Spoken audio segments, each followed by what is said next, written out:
నమస్తే, welcome to G24 news. ముందుగా headlines చూద్దాం. విషాద ఘటనలో 16 డెడ్ బాడీలు అప్పగించాం మంత్రి రాజా నరసింహ.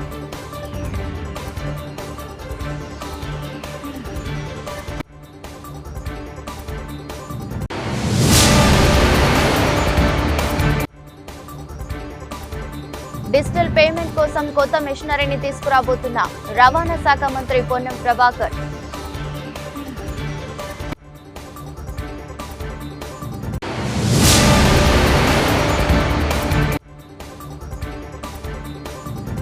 కిషన్ రెడ్డి ఎస్ఎల్బీసీ మొత్తం కూలిపోతే మౌనంగా ఎందుకు ఉన్నాడని ప్రశ్నించిన హరీష్ రావు. సిగాజీ ఫ్యాక్టరీ పేలుడు దుర్ఘటనలో 36 మంది మృతి చెందారని గుర్తించగా ఆ సంఖ్య పెరగొచ్చని రెస్క్యూ టీమ్స్ అంటున్నాయి. ఇద్దరి మృతి, కొందరి ఆచూకీపై అస్పష్టత, బాధిత కుటుంబాల రోదనలు, వర్షంతో నిలిచిన సహాయ చర్యలు, ఇది అక్కడి హృదయ విదారక స్థితి. ఇంత జరుగుతున్న సీఎం రేవంత్ బాధితులను పరామర్శించి వాకబు చేసిన సిగాజీ ఎండీ రాలేదు. దీనికి కారణం నిర్లక్ష్యమా, భయమా, అంతకు మించి మరేదైనా ఉందా తెలియాల్సి ఉంది. What is your action plan for that? You tell me, that's okay.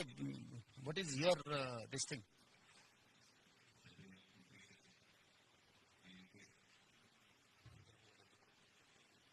So you know some of the accidents in some other places taken place and how much they have given, or there are three verticals. One is death, the other one is serious injury persons who are not eligible, who are not capable to do further anything. Third one is limited injuries. These three categories are there. You have to decide how much you are going to pay. Any insurance is there?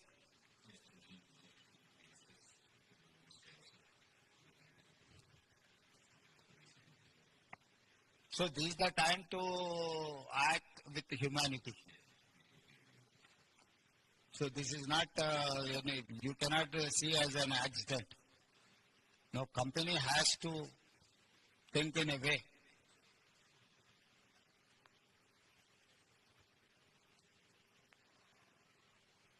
So more than 24 hours over, no, where is your management, MD, who is the right person?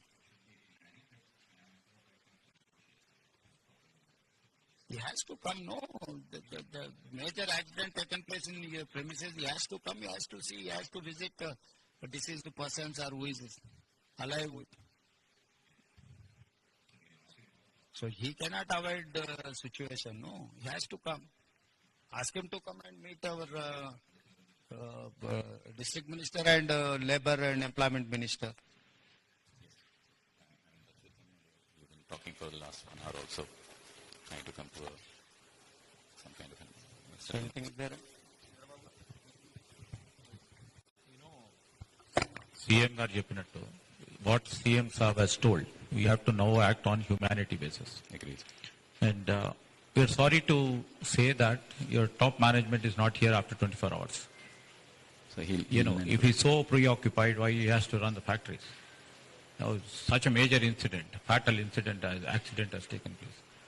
And our government will definitely take it as a very serious view.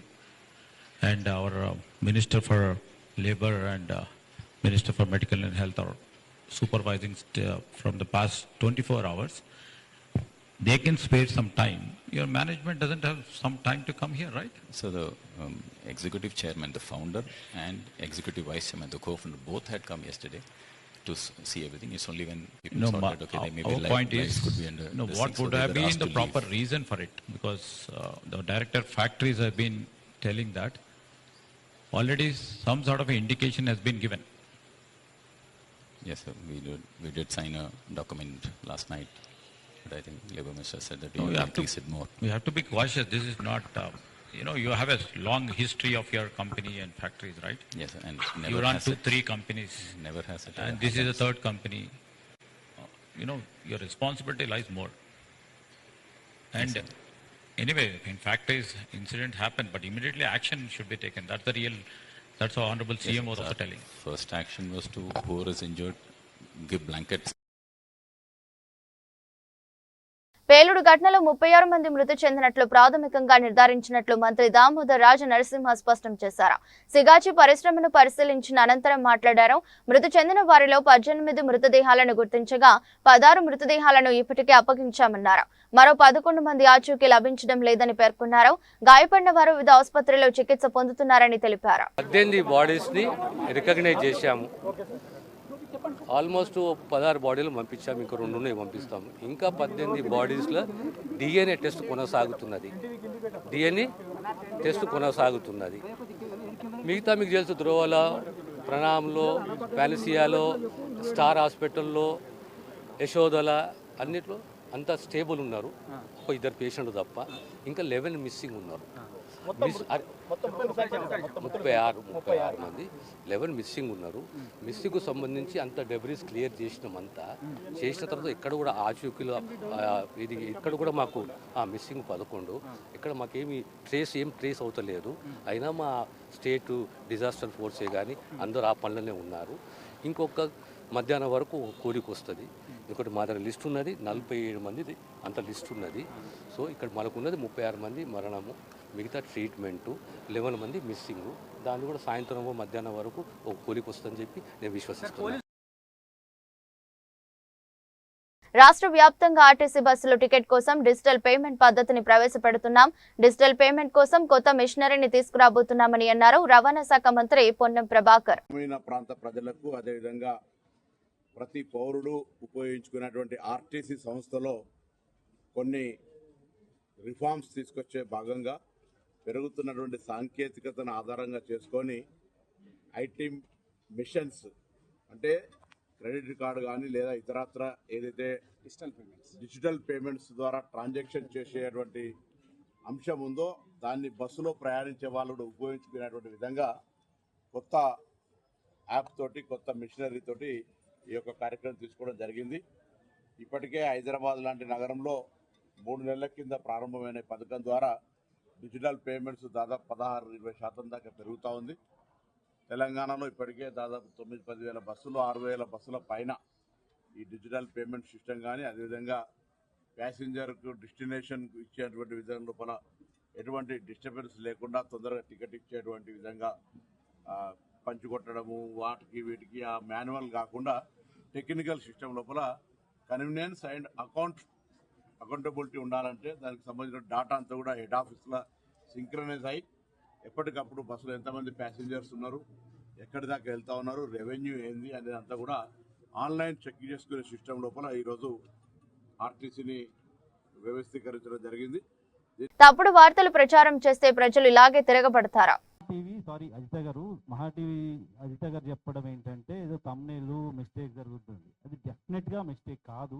నాకు అనిపించింది ఇంటెన్షనల్గా 3-4 రోజులుగా wantedly channel chairman కూర్చొని మాట్లాడిన మాటలు, channel chairman host చేసిన programme. Thumbnail mistake మాత్రమే కాదు, content mistake కూడా ఉంది దానిలో. ఉన్నప్పుడు ఇంకొకరు ఎవరో చూశారు, చెప్పారు, తీసేయడానికి ఏం లేదు. కంటెంటే డ్రైవ్ చేశారు వాంటెడ్లీ.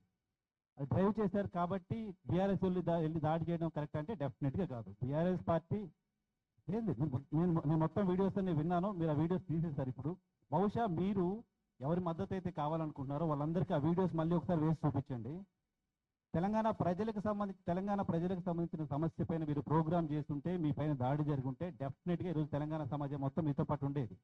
అది మీరు ఏం చేశారో మీరు కూడా చెప్పుకోలేని ఒక గిల్ట్లో ఎందుకున్నారు అంటే సంథింగ్ హ్యాపెన్ రాంగ్లీ అని మీరు అర్థం చేసుకోవాలి. సో బీఆర్ఎస్ పార్టీ దాడి చేయడం డెఫినెట్గా అంగీకరించేది కాదు, ఖచ్చితంగా ఖండించాలి. చట్ట ప్రకారం అవ్వచ్చు, కంప్లైంట్ చేయొచ్చు, పరువు నష్టం దావేయచ్చు, ఇంకేమైనా వేయచ్చు, కానీ దాడులు చేయడం అనేది ఏమాత్రం కూడా సహించేది కాదు. ఇక మరొక ఇష్యూ, కిషన్ రెడ్డికి రేవంత్ రెడ్డికి మధ్య ఉన్న లవ్ ఏంటి? మేడిగడ్డలో ఒక్క పిల్లర్ కుంగితే ఎన్డీఎస్ఏకి ఉత్తరం రాసిన కిషన్ రెడ్డి ఎస్ఎల్బీసీ మొత్తం కూలిపోతే మౌనంగా ఎందుకున్నాడని ప్రశ్నించిన హరీష్ రావు. కాళేశ్వరం ప్రాజెక్టులో 100 భాగాలు, అందులో ఒక భాగం మేడిగడ్డ. ఆ మేడిగడ్డలో ఉన్న 85 పియర్స్, 85 పియర్స్లో ఒక్క పియర్ కొంగితే కిషన్ రెడ్డి ఎన్డీఎస్ఏకి ఉత్తరం రాసిండు. అరే మీరు జల్దీ రాండి మొత్తం కూలిపోయింది, జర చూడుండ్రి అన్నాడు. 100 భాగాల్లో మేడిగడ్డ ఒక భాగం, మేడిగడ్డలో ఉన్న 85 పిల్లర్లలో ఒక పిల్లర్ కొంగితే కిషన్ రెడ్డి ఢిల్లీకి ఎన్డీఎస్ఏకి ఉత్తరం రాసి 2 రోజులు పిలిపించిండు. మరి మొత్తం ఎస్ఎల్బీసీ కుప్పకూలింది కదా. మొత్తం ప్రాజెక్టు భవిష్యత్తే 5,000 కోట్లు ఖర్చు పెట్టిన ఎస్ఎల్బీసీ భవిష్యత్తే ప్రశ్నార్థకమైంది. ఆ టీ బీమ్ బయటకెళ్ళది, ముంగడికి పోదు, 6 చచ్చిపోయినరు, బతుకులు ఆగమైనాయి, శవాలు కూడా బయటకు రాలేదు. మరి దీని మీద కిషన్ రెడ్డి గారు ఎన్డీఎస్ఏకి ఎందుకో ఉత్తరం రాయడు, ఎన్డీఎస్ఏ ఎందుకో రాదు. ఒక్క పిల్లలు గుంగితే 300 వచ్చిండ్రు, కిషన్ రెడ్డి ఉత్తరం రాస్తాడు, 300 వస్తుంది బీజేపీ వాళ్ళు. మరి ఎస్ఎల్బీసీ కుప్పకూలితే 5,000 కోట్ల ఖర్చు పెట్టిన ప్రాజెక్టు ఆగమైపోతే ఎందుకు ఎన్డీఎస్ఏ రాదు, ఎందుకు కిషన్ రెడ్డి గారు ఉత్తరం రాయడు? ఈ బీజేపీకి రేవంత్ రెడ్డికి ఉన్న ఈ ఫెవికాల్ బంధమేంది? ఈ కిషన్ రెడ్డి ఈ రేవంత్ రెడ్డి మధ్యలో ఉన్న ఈ లవ్ ఏంది? ఇది బయటకి సమాధానం చెప్పాలి. నువ్వు పీసీసీ అధ్యక్షుడిగా ఉన్నప్పుడు నీ అధ్యక్షతన ఉప ఎన్నిక జరిగితే కాంగ్రెస్ పార్టీకి డిపాజిట్ కూడా రాలేదు. అప్పుడు కాంగ్రెస్ పార్టీ సచిన పాము అయిందా? ఈ చచ్చిన పాము లాంటి చౌకబారు ముచ్చట్లు మాకు చెప్పకు, రాహుల్ గాంధీకి చెప్పుకో. నువ్వు మొన్న ముఖ్యమంత్రి అయిన తర్వాత నీ సొంత జిల్లాలో బీఆర్ఎస్ పార్టీ ఎమ్మెల్సీగా గెలిచింది. అహంకారంతో మాట్లాడితే ప్రజలు నిన్ను అందపాతాళానికి తొక్కుతారని అన్నారు ఎమ్మెల్యే హరీష్ రావు. నువ్వు పీసీసీ అధ్యక్షుడిగా ఉన్నప్పుడు ఈ రాష్ట్రంలో ఉప ఎన్నికలు జరిగితే నీ అధ్యక్షతన జరిగిన ఎన్నికల్లో కాంగ్రెస్ పార్టీ డిపాజిట్ గల్లంతైంది. అప్పుడు కాంగ్రెస్ పార్టీ చచ్చిన పామైందా? ఈ చచ్చిన పాము లాంటి చౌకబారు ముచ్చట్లు మాకు చెప్పకు, నీ రాహుల్ గాంధీకి చెప్పుకునేది ఉంటే. ఈ అతి తెలివితేటలు అవసరం లేదు మిస్టర్ రేవంత్ రెడ్డి గారు. నువ్వు మొన్న ముఖ్యమంత్రి అయిన తర్వాత నీ సొంత జిల్లాలో కూడా బీఆర్ఎస్ పార్టీ ఎమ్మెల్సీ గెలిచింది, గెలవలేదా మొన్న? అహంకారంతో మాట్లాడితే ప్రజలు నిన్ను అత్తపాతాల లోకానికి దొక్కుతారు బిడ్డ, జాగ్రత్త అని హెచ్చరిస్తా ఉన్నా నేను. నీకు బేసిన్ల గురించి మినిమం అవగాహన లేదు. దేవాదులు ఏ బేసిన్లో ఉందంటావు, బంకచెర్ల యాడు ఉందంటావు. బాసన్ల గురించి తెలిసినంత ఈజీ కాదు బేసిన్ల గురించి తెలుసుకోవడం. బనకచెర్ల ప్రాజెక్టు గురించి మొదట బయటపెట్టింది, పోరాడింది బీఆర్ఎస్ పార్టీ. బనకచెర్ల కోసం చంద్రబాబు నాయుడు డిపిఆర్ తయారు చేసే కేంద్రానికి లేఖల మీద లేఖలు రాస్తుంటే కాంగ్రెస్ ప్రభుత్వం మౌనం వహించింది. జనవరిలో నేను ప్రెస్ మీట్ పెట్టి బనకచెర్ల గురించి బయటపెట్టాను. బీఆర్ఎస్ ప్రశ్నించిన తర్వాతనే కాంగ్రెస్ ప్రభుత్వంలో చలనం వచ్చిందని అన్నారు మాజీ మంత్రి ఎమ్మెల్యే హరీష్ రావు. తెలంగాణ ప్రభుత్వం మాకేం తెలియదు అన్నట్టు నటించిండు ఉత్తమ్ కుమార్ రెడ్డి, రేవంత్ రెడ్డి ఇద్దరు నటించిండు. నవంబర్లో direct open letter Chandrababu Naidu గారు కేంద్ర ప్రభుత్వానికి లేఖల మీద లేఖలు రాస్తుండు. డిపిఆర్ తయారైతుంది, లేఖలన్నీ బయటకు వచ్చినాయి. నవంబర్లో ఒక లెటర్ రాసిండు, డిసెంబర్లో ఒక లెటర్ రాసిండు, పోయి కేంద్ర జలవనరుల మంత్రిని కలిసిండు, పీపీటీ ప్రజెంటేషన్ అవుతుంది, డిపిఆర్ తయారైతుంది. కానీ ఇంత జరుగుతున్నా ఈయన గారు మౌనం వహిస్తాడు, నాకేం తెలియదు అన్నట్టున్నాడు. ఆనాడు బీఆర్ఎస్ పార్టీ అసలు దీన్ని బయటకు తెచ్చింది, పోరాడింది బీఆర్ఎస్ పార్టీ. ఆ రోజు జనవరి 24వ తేదీ నాడు ఇదే తెలంగాణ భవన్లో నేను ప్రెస్ మీట్ పెట్టి ఈ విషయాన్ని బయటకు తెచ్చి లేఖలు బయట పెట్టినా. చంద్రబాబు గారు లెటర్లు రాస్తుండ్రు, ఒక దిక్కు వాళ్ళకు పర్మిషన్లు వస్తున్నాయి, డబ్బులు వస్తున్నాయి, ఏం నిద్రపోతుండ్రా, గడ్డి వీక్తుండ్రా అని జనవరి 24, 2025 నాడు నేను ప్రెస్ మీట్ పెట్టి ఈ భవన్ నుంచి విషయాలు బయట పెట్టినా. మేం బయట పెట్టినాక అప్పుడు బ్యాక్ డేట్లో ఈయన ఉత్తరాలు రాసుడు స్టార్ట్ చేశాడు. జనవరి 24, 2025 నాడు ఫస్ట్ నేను ప్రెస్ మీట్ పెట్టినా. నేను ప్రెస్ మీట్ మధ్యాహ్నం 4 గంటలకు పెట్టినా. 4 గంటలకు నేను ప్రెస్ మీట్ పెడితే రాత్రి 8 గంటలకు ఉత్తమ్ కుమార్ రెడ్డి దాని మీద ఉత్తరం రాసిండు, బ్యాక్ డేట్ వేసి రాసిండు. బ్యాక్ డేట్ వేసి ఉత్తరం ఎప్పుడు రిలీజ్ చేసిండు? 4 గంటలకు బీఆర్ఎస్ పార్టీ ప్రశ్నిస్తే రాత్రి 8 గంటలకు ఉత్తమ్ కుమార్ రెడ్డి ఢిల్లీకి ఉత్తరం రాసిండు, ఏలేలే బనకచెర్ల ఆపాలి అని. ఎప్పుడు బీఆర్ఎస్ ముళ్ళు గట్టబట్టి పొడిస్తే, బీఆర్ఎస్ ప్రశ్నిస్తే 4 గంటలకు నేను పెడితే 8 గంటలకు బ్యాక్ డేట్ వేసి ఉత్తరం రిలీజ్ చేసిండు. నువ్వు 3 రోజుల కింద ఉత్తరం రాస్తే 3 రోజుల కిందనే రిలీజ్ చేయాలి కదా. 4ంటికి నేను ప్రెస్ పెడితే రాత్రి 8ంటికి నువ్వు రిలీజ్ చేసిన వెంటనే దొరికిపోయినావు, అడ్డంగా దొరికిపోయినావు. ఇది మొదటిది. తర్వాత 27వ తారీఖు నాడు నేను కేంద్ర మంత్రి కిషన్ రెడ్డి గారికి ఉత్తరం రాసిన, మీకు బాధ్యత ఉంది అని. 5 మార్చి నాడు బనకచెర్ల మీద సిద్దిపేటలో ప్రెస్ మీట్ పెట్టినా, ఇది దుబ్బాకలో మా ప్రభాకర్ రెడ్డి గారి దగ్గర పెట్టినా. తర్వాత 25 మే తెలంగాణ భవన్లో మళ్ళీ ప్రెస్ మీట్ పెట్టినా. 6 జూన్ ప్రెస్ మీట్ మాట్లాడిన దుబ్బాకలో. తర్వాత 14/6/2025 నేను పీపీటీ పెట్టిన. ఇక్కడ మళ్ళీ ట్విస్ట్ ఉన్నది. ఇదే మెయిన్ హాల్లో మీరందరూ మీ సాక్షిగా 14 జూన్ 2025 నాడు నేను ఇక్కడ పీపీటీ పెట్టినా. 4 గంటలకు నేను పీపీటీ పెడితే కరెక్ట్గా 5:30కు మళ్ళీ బ్యాక్ డేట్ వేసి ఉత్తరం రిలీజ్ చేశాను. మీరే సాక్ష్యం. మీ ప్రెస్ రిలీజెస్ చూడండి, కాంగ్రెస్ పార్టీ రిలీజ్ చేసిన ప్రెస్ రిలీజ్ చూడండి. 4 గంటలకు గోదావరి బంకచెర్ల మీద నేను పీపీటీ పెట్టి ఈ ప్రభుత్వం యొక్క ఫెయిల్యూర్ను, ఈ ప్రభుత్వం యొక్క తప్పిదాలను నేను ఎత్తి చూపితే 5:30కు నిన్న డేట్ వేసి ఉత్తరం రాసి 5:30కు ప్రెస్కు రిలీజ్ చేస్తాడు. ఇది అంటే మీ నిజాయితీ ఏందో, మీ సిన్సియారిటీ ఏందో ఇంత స్పష్టంగా దొరికిపోయింది. మీరు అసలు గోదావరి బంకచెర్ల మీద పోరాడింది బీఆర్ఎస్, మొద్దు నిద్రపోతున్నట్టు నటిస్తున్న కాంగ్రెస్ను ముళ్ళుగట్టెతో పొడిచి నిద్ర లేపింది బీఆర్ఎస్. ఇవాళ టీఓఆర్ ఆగిందంటే కూడా ఆ తాత్కాలికమే, బట్ అది జరిగిందంటే కూడా అది బీఆర్ఎస్ పోరాట ఫలితం. చంద్రబాబుతో కలిసి ప్రజాభవన్ వేదికగా తెలంగాణ నీటి హక్కులకు రేవంత్ రెడ్డి మరణ శాసనం రాసిండు. విభజన హామీల ముసుగులో జూలై 2024లో చంద్రబాబు నాయుడు ప్రజాభవన్ కు వచ్చినప్పుడే బనకచెర్ల చీకటి ఒప్పందం జరిగింది. ఆ తర్వాత సెప్టెంబర్ 2024లో ఉత్తమ్ కుమార్ రెడ్డి సతీ సమేతంగా విజయవాడకు వెళ్లి బావుపెట్టిన బజ్జీలు తిని బనకచెర్లకు పచ్చజెండా ఊపిండని అన్నారు మాజీ మంత్రి ఎమ్మెల్యే హరీష్ రావు. ఇప్పుడు చంద్రబాబు నాయుడు గారిని ప్రజాభవన్ కు పిలిచిండి ఈ మధ్యలో, పోయిన సంవత్సరం మీ అందరికి తెలుసు. జూలై 6, 2024 జూలై 6, 2024 నాడు 2 రాష్ట్రాల మధ్య సమస్యలు పరిష్కరించుకుందామని ప్రజాభవన్ కు చంద్రబాబు నాయుడు గారిని ఆహ్వానించాడు.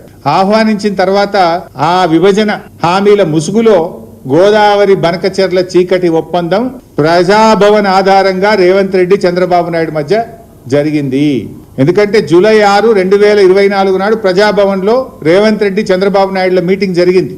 ఆ తర్వాతనే ప్రాజెక్టు పనులు స్టార్ట్ అయినాయి. రేవంత్ రెడ్డి గారు అదే రోజు ప్రజాభవన్ వేదికగా తెలంగాణ నీటి హక్కులకు మరణ శాసనం రాసిండు రేవంత్ రెడ్డి. ఆ తర్వాత ఏమైంది? జూలై 6, 2024 రేవంత్ చంద్రబాబు కలిసిండు. సెప్టెంబర్ 13, 2024 ఉత్తమ్ కుమార్ రెడ్డి గారు సతీ సమేతంగా బెజవాడకు పోయి బజ్జీలు తినొచ్చిండు. అక్కడ సైలెంట్ అయిపోయింది. ఇక బెజవాడ బజ్జీలు తిని బెజవాడకు పోయి చంద్రబాబు నాయుడు సతీ సమేతంగా కలిసి గోదావరి బనకచెర్లకు ఉత్తమ్ కుమార్ రెడ్డి కూడా పచ్చ జెండా ఊపిండు. ఆనాడు రేవంత్ రెడ్డి ప్రజాభవన్ వేదికగా, బెజవాడ వేదికగా ఉత్తమ్ కుమార్ రెడ్డి ఈ ఇద్దరు కలిసి ఈ గోదావరి బనకచెర్లకు జెండా ఊపిండు. జూలై 6, 2024 ఏమో రేవంత్ రెడ్డి, సెప్టెంబర్ 13, 2024 ఏమో ఉత్తమ్ కుమార్ రెడ్డి. కరెక్ట్ గా మీరు డేట్లు చూస్తే దాని తర్వాత ఇదే క్రమంలో నవంబర్ 15, 2024 నాడు ఆంధ్రప్రదేశ్ ముఖ్యమంత్రి చంద్రబాబు నాయుడు గారు ఇది నిర్మలా సీతారామన్ గారికి లెటర్ రాసిండ్రు. మీరు కలవంగానే లైన్ చూడండి. ఫస్ట్ రేవంత్ కలిసిండు, సెకండ్ ఈయన పోయి రేవంత్ రెడ్డి గారు దూలంగానే ఉత్తమ్ కుమార్ రెడ్డి సతీ సమేతంగా పోయించిండు బెజవాడకు. ఈయన సెప్టెంబర్ లో పోగానే నవంబర్ నెలలో చంద్రబాబు నాయుడు గారు నిర్మలా సీతారామన్ కు గోదావరి బనకచెర్ల ప్రాజెక్టుకు డబ్బులు ఇవ్వండి అని చెప్పి రాశాడు. దీని తర్వాత మళ్ళీ డిసెంబర్ నెలలో 80,000 కోట్లు ఇయ్యండి మాకు అని చంద్రబాబు నాయుడు గారు డిసెంబర్ లో నిర్మలా సీతారామన్ గారికి ఉత్తరం రాసిండ్రు. November లోటి, December లోటి. అయితే ఇంత కుట్ర జరిగినా కూడా రేవంత్ రెడ్డి మౌనంగా ఉన్నాడు. తెలంగాణ ప్రభుత్వం మాకేం తెలియదు అన్నట్టు నటించిండు ఉత్తమ్ కుమార్ రెడ్డి, రేవంత్ రెడ్డి ఇద్దరు నటించిండ్రు. నవంబర్ లో direct open letter Chandrababu Naidu గారు కేంద్ర ప్రభుత్వానికి లేఖల మీద లేఖలు రాస్తుండు. డిపిఆర్ తయారైతుంది, లేఖలన్నీ బయటకు వచ్చినాయి. నవంబర్ లో ఒక లెటర్ రాసిండు, డిసెంబర్ లో ఒక లెటర్ రాసిండు, పోయి కేంద్ర జలవనరుల మంత్రిని కలిసిండు, పీపీటీ ప్రజెంటేషన్ అవుతుంది, డిపిఆర్ తయారైతుంది. కానీ ఇంత జరుగుతున్నా ఈయన గారు మౌనం వహిస్తాడు, నాకేం తెలియదు అన్నట్టున్నాడు. ఆనాడు బీఆర్ఎస్ పార్టీ అసలు దీన్ని బయటకు తెచ్చింది, పోరాడింది బీఆర్ఎస్ పార్టీ. ఆ రోజు జనవరి 24వ తేదీ నాడు ఇదే తెలంగాణ భవన్ లో నేను ప్రెస్ మీట్ పెట్టి ఈ విషయాన్ని బయటకు తెచ్చి లేఖలు బయట పెట్టినా. చంద్రబాబు గారు లెటర్లు రాస్తుండ్రు, ఒక దిక్కు వాళ్ళకు పర్మిషన్లు వస్తున్నాయి, డబ్బులు వస్తున్నాయి, ఏం నిద్రపోతుండ్రా, గడ్డి వీక్తుండ్రా అని జనవరి 25 నాడు నేను ప్రెస్ మీట్ పెట్టి ఈ భవన్ నుంచి విషయాలు బయట పెట్టినా. మేం బయట పెట్టినాక అప్పుడు బ్యాక్ డేట్ లో ఈయన ఉత్తరాలు రాసుడు స్టార్ట్ చేసిండ్రు. అది కూడా ఒకసారి నేను మీకు చూపిస్తా, మీరు చూడండి. ఎప్పుడు రాసిండ్రు? జనవరి 24, 2025 నాడు ఫస్ట్ నేను ప్రెస్ మీట్ పెట్టినా. నేను ప్రెస్ మీట్ మధ్యాహ్నం 4 గంటలకు పెట్టినా. 4 గంటలకు నేను ప్రెస్ మీట్ పెడితే రాత్రి 8 గంటలకు ఉత్తమ్ కుమార్ రెడ్డి దాని మీద ఉత్తరం రాసిండు, బ్యాక్ డేట్ వేసి రాసిండు. బ్యాక్ డేట్ వేసి ఉత్తరం ఎప్పుడు రిలీజ్ చేసిండు? 4 గంటలకు బీఆర్ఎస్ పార్టీ ప్రశ్నిస్తే రాత్రి 8 గంటలకు ఉత్తమ్ కుమార్ రెడ్డి ఢిల్లీకి ఉత్తరం రాసిండు, ఏలేలే బనకచెర్ల ఆపాలి అని. ఎప్పుడు బీఆర్ఎస్ ముళ్ళు గట్టబట్టి పొడిస్తే, బీఆర్ఎస్ ప్రశ్నిస్తే 4 గంటలకు నేను పెడితే 8 గంటలకు బ్యాక్ డేట్ వేసి ఉత్తరం రిలీజ్ చేసిండు. నువ్వు 3 రోజుల కింద ఉత్తరం రాస్తే 3 రోజుల కిందనే రిలీజ్ చేయాలి కదా. 4కి నేను ప్రెస్ పెడితే రాత్రి 8కి నువ్వు రిలీజ్ చేసిన వెంటనే దొరికిపోయినావు, అడ్డంగా దొరికిపోయినావు. ఇది మొదటిది. తర్వాత 27వ తారీఖు నాడు నేను కేంద్ర మంత్రి కిషన్ రెడ్డి గారికి ఉత్తరం రాసిన, మీకు బాధ్యత ఉంది అని. 5 మార్చి నాడు బనకచెర్ల మీద సిద్దిపేటలో ప్రెస్ మీట్ పెట్టినా, ఇది దుబాకలో మా ప్రభాకర్ రెడ్డి గారి దగ్గర పెట్టినా. తర్వాత 25 మే తెలంగాణ భవన్ లో మళ్ళీ ప్రెస్ మీట్ పెట్టినా. 6 జూన్ ప్రెస్ మీట్ మాట్లాడిన దుబ్బాకలో. తర్వాత 14/6/2025 నేను పీపీటీ పెట్టిన. ఇక్కడ మళ్ళీ ట్విస్ట్ ఉన్నది. ఇదే మెయిన్ హాల్లో మీరందరూ మీ సాక్షిగా 14 జూన్ 2025 నాడు నేను ఇక్కడ పీపీటీ పెట్టినా. 4 గంటలకు నేను పీపీటీ పెడితే కరెక్ట్ గా 5:30కు మళ్ళీ బ్యాక్ డేట్ సూత్రం రిలీజ్ చేసిండు. మీరే సాక్ష్యం, మీ ప్రెస్ రిలీజెస్ చూడండి, కాంగ్రెస్ పార్టీ రిలీజ్ చేసిన ప్రెస్ రిలీజ్ చూడండి. 4 గంటలకు గోదావరి బంకచెర్ల మీద నేను పీపీటీ పెట్టి ఈ ప్రభుత్వం యొక్క ఫెయిల్యూర్ను, ఈ ప్రభుత్వం యొక్క తప్పిదాలను నేను ఎత్తి చూపితే 5:30కు నిన్న డేట్ వేసి ఉత్తరం రాసి 5:30కు ప్రెస్కు రిలీజ్ చేస్తాడు. ఇది మీ నిజాయితీ ఏందో, మీ సిన్సియారిటీ ఏందో ఇంత స్పష్టంగా దొరికిపోయింది. మీరు అసలు గోదావరి బనకచెర్ల మీద పోరాడింది బీఆర్ఎస్, మొద్దు నిద్రపోతున్నట్టు నటిస్తున్న కాంగ్రెస్ ను ముళ్ళుగట్టెతో పొడిచి నిద్ర లేపింది బీఆర్ఎస్. ఇవాళ టీఓఆర్ ఆగిందంటే కూడా ఆ తాత్కాలికమే, బట్ అది జరిగిందంటే కూడా అది బీఆర్ఎస్ పోరాట ఫలితం. అయితే రేవంత్ రెడ్డి దొరికిపోయి ఏం చేస్తాడంటే ఏదో బురద జల్లాలనే ఒక పిచ్చి ప్రయత్నం. పోలీసులు కాంగ్రెస్ పార్టీ వ్యక్తులను వెంట తీసుకొచ్చి టీ న్యూస్ ఛానల్ లోపల వీడియోలు తీయించారు. ఇంత దుర్మార్గమైన పోలీసు వ్యవస్థను మేము ఎప్పుడూ చూడలేదు. మాపై బురద చెల్లాలి అనుకునే వాళ్లకు పోలీసులు సపోర్ట్ చేస్తున్నారు. టీ న్యూస్ ఉద్యోగులను టార్గెట్ చేస్తున్నారు. యాంకర్ స్వేచ్ఛ మృతిపై విచారణ నేపథ్యంలో టీ న్యూస్ సీఈఓతో జరిపిన సంభాషణ వీడియో తీసి మీడియాకు పంపిన పోలీసులు ఎవరో ప్రైవేట్ వ్యక్తులను తీసుకువచ్చి పోలీసులు వీడియోలు తీశారు. వీడియో ఎలా బయటకు వెళ్లిందని అడిగితే పోలీసులు దాట వేస్తున్నారు. గాంధీ భవన్ నుండి, ముఖ్యమంత్రి నుండి వచ్చే ఆదేశాలతో పోలీసులు పనిచేస్తున్నారు. విచారణ పేరుతో రికార్డు చేసిన వీడియోలను బయటకు పంపించి పోలీసులు దుర్మార్గంగా ప్రవర్తిస్తున్నారు. దీనిపై చట్టపరంగా ముందుకెళ్తామని అన్నారు టీ న్యూస్ సీఈఓ శైలేష్ రెడ్డి. వాళ్ళు ఒక వ్యక్తిని వెనక పెట్టుకొని వచ్చిండ్రు. ఆ వచ్చిన వ్యక్తి మాతో మాట్లాడుతున్నవన్నీ రికార్డు చేసిండ్రు. ఆ రికార్డు చేసిన విషయాన్ని మేము ప్రశ్నించినాం. రికార్డు జరుగుతున్నప్పుడే మేము ప్రశ్నించడం, అడిగినాం ఇతను ఎవరు అంటే ఇతను మా మనిషే కాబట్టి రికార్డు చేస్తున్నాడు అన్నారు. కానీ ఇప్పుడు పోలీసు వాళ్ళని అడిగితే ఆయన ఎవరని అడిగితే మాకు తెలియదు అంటున్నారు. బయటి వ్యక్తుల్ని తీసుకొచ్చి ఒక టీవీ ఆర్గనైజేషన్, ఒక మీడియా ఆర్గనైజేషన్లోకి బయటి వ్యక్తుల్ని తీసుకొని వచ్చేసి రికార్డింగ్ చేయించేసి బయట బురద జల్లే కార్యక్రమం కోసం ఆ వీడియోలను వాడుకుంటున్నారు. పోలీసులు వాళ్ళకు సపోర్ట్ చేస్తున్నారు. ఎవరైతే బురద జల్లే కార్యక్రమం చేస్తున్నారో, ఎవరైతే బురద జల్లాలనుకుంటున్నారో ఆ బురద జల్లాలనుకునే వాళ్ళ చేతిలో పావులుగా మారిపోయి ఈరోజు మా దగ్గర ఇన్వెస్టిగేషన్ పేరుతోటి వాళ్ళనందరినీ తీసుకొని వచ్చేసి ప్రైవేట్ వ్యక్తుల్ని తీసుకొని వచ్చేసి ఆ ప్రైవేట్ వ్యక్తులతోటి వీడియో రికార్డింగ్ చేపించి ఆ వీడియో రికార్డింగ్ ని సోషల్ మీడియా గ్రూప్స్ లో పంపించి బద్నాం చేసే ప్రయత్నం చేస్తున్నారు. టీ న్యూస్ లో పనిచేసే ఉద్యోగులను బద్నాం చేసే ప్రయత్నం చేస్తున్నారు. టీ న్యూస్ లో పనిచేసే ఉద్యోగులను టార్గెట్ చేస్తున్నారు. వాళ్ళు టార్గెట్ చేసి వాళ్ళని అవమానపరిచే విధంగా, వాళ్ళ వ్యక్తిత్వానికి భంగం కలిగించే విధంగా, వాళ్ళ వ్యక్తిత్వాన్ని హననం చేసే విధంగా పోలీసులు ప్రవర్తిస్తున్నారు. ఇంత దుర్మార్గమైన పోలీసు వ్యవస్థని మనం ఎప్పుడూ చూడలేదు. రాబోయే రోజుల్లో మేము చెప్తున్నాం, మేము ఏసీపీ గారికి ప్రొటెస్ట్ చేసినాం, సిఐ రాజు నాయక్ గారి దగ్గర ప్రొటెస్ట్ చేసినాం. ఎవరు ఆయన, ఎందుకు ఆయన ఏమనంటే ఇప్పుడు సిఐ రాజు నాయక్ ఎవరైతే ఆయనని వెంట పెట్టుకొని వచ్చిండ్రో ఆయన మాకు సంబంధం లేదు, ఆయన ఎవరో మాకు తెలియదు అంటున్నారు. ఆయన వాళ్ళందరినీ వెంట పెట్టుకొని వచ్చిండ్రు. పోలీసులు గాంధీ భవన్ నుంచి పనిచేస్తున్నట్టుగా కనిపిస్తుంది. పోలీసులు గాంధీ భవన్ నుంచి వచ్చే ఆదేశాలతో పనిచేస్తున్నట్టుగా అనిపించింది. లేదా పోలీస్ కంట్రోల్ రూమ్ లో ఉండే ముఖ్యమంత్రి గారి ఆదేశాల మేరకు పనిచేస్తున్నట్టుగా కనిపిస్తుంది. ఖచ్చితంగా మేము పోలీసులకు చెప్పినాం, మేము ఇన్వెస్టిగేషన్ కు కోఆపరేట్ చేస్తాం. ఇన్వెస్టిగేషన్ కోఆపరేట్ చేసినాం. నిన్న కూడా కోఆపరేట్ చేసినాం, ఈ రోజు కూడా కోఆపరేట్ చేసినాం. కానీ ఈ రకంగా దుర్మార్గంగా ఇన్వెస్టిగేషన్ అని పేరు చెప్పి రికార్డ్ చేసిన వీడియోస్ అన్నింటినీ బయటికి పంపించి పోలీసులు దుర్మార్గంగా ప్రవర్తిస్తున్నారు. మేము దీనిపైన చట్టపరంగా ముందుకు వెళ్తాం, చట్టపరంగా చర్యలు తీసుకుంటాం. వార్తలు ముగించే ముందు మరోసారి హెడ్లైన్స్. విషాద ఘటనలో 16 డెడ్ బాడీలు అప్పగించాం, మంత్రి రాజా నరసింహ.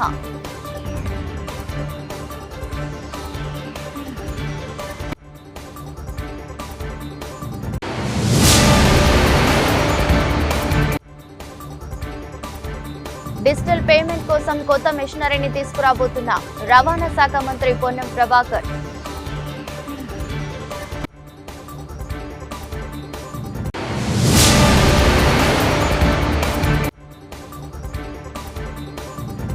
కిషన్ రెడ్డి ఎస్ఎల్బీసీ మొత్తం కూలిపోతే మౌనంగా ఎందుకు ఉన్నాడని ప్రశ్నించిన హరీష్ రావు. ఇది బులెటిన్. మరో బులెటిన్లో మళ్ళీ కలుద్దాం. అంతవరకు సెలవు. నమస్కారం.